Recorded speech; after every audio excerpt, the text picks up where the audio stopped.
Hi, this is meteorologist Paul Dorian here on Thursday, May 3rd. Well, a backdoor cold front slid down the East Coast 2 nights ago, and as a result, temperatures yesterday were much cooler than the day before from Boston down to Philadelphia, and even the Washington, D.C. area dropped off several degrees thanks to an east or northeast flow of air.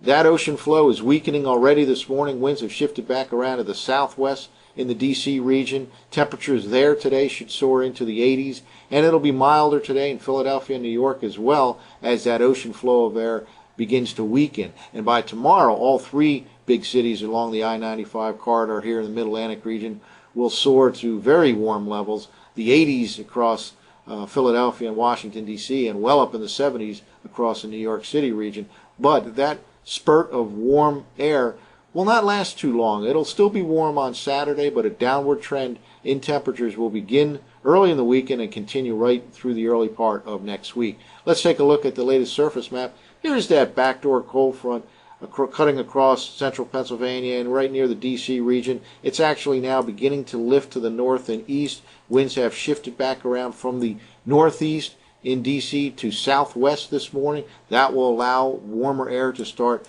penetrating the D.C. region, and again, the flow will weaken this afternoon across Philly and New York and will be much milder than yesterday, but not quite as mild as it'll get tomorrow, Friday, to close out the work week. Here's a close-up view of the Mid-Atlantic region showing some of the surface observations, and again, winds have now shifted to a southwesterly direction in Washington and Baltimore as that backdoor cold front begins to lift to the north and east. It'll continue that movement today, and again, Philadelphia and New York will be milder than yesterday, but by tomorrow everybody will be in that warm flow of air, and temperatures will soar into the 80s in D.C. and probably in Philadelphia as well, and well up into the 70s across New York City. A few showers did roll through late last night. There are a couple of showers now out here in southwestern Pennsylvania, and there certainly can be a shower or thunderstorm anywhere along the I-95 corridor later on this afternoon, but much of the time will be rain-free today, and there should be some sunshine developing for much of the Mid-Atlantic region during the afternoon hours. Here's the latest GOES visible satellite loop from the Penn State eWall site. A couple things to point out. First of all, a thick band of clouds right here in southwestern Pennsylvania associated with that little patch of showers and embedded thunderstorms. That, however, seems to be weakening as it moves to the south and east.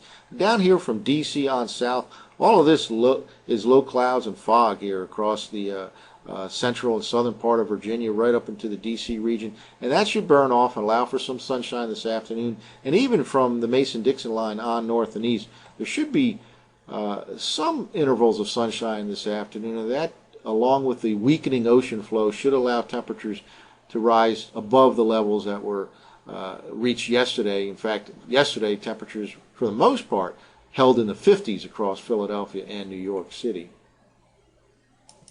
Here's a computer forecast map for tomorrow morning, Friday morning, from last night's GFS 0Z run.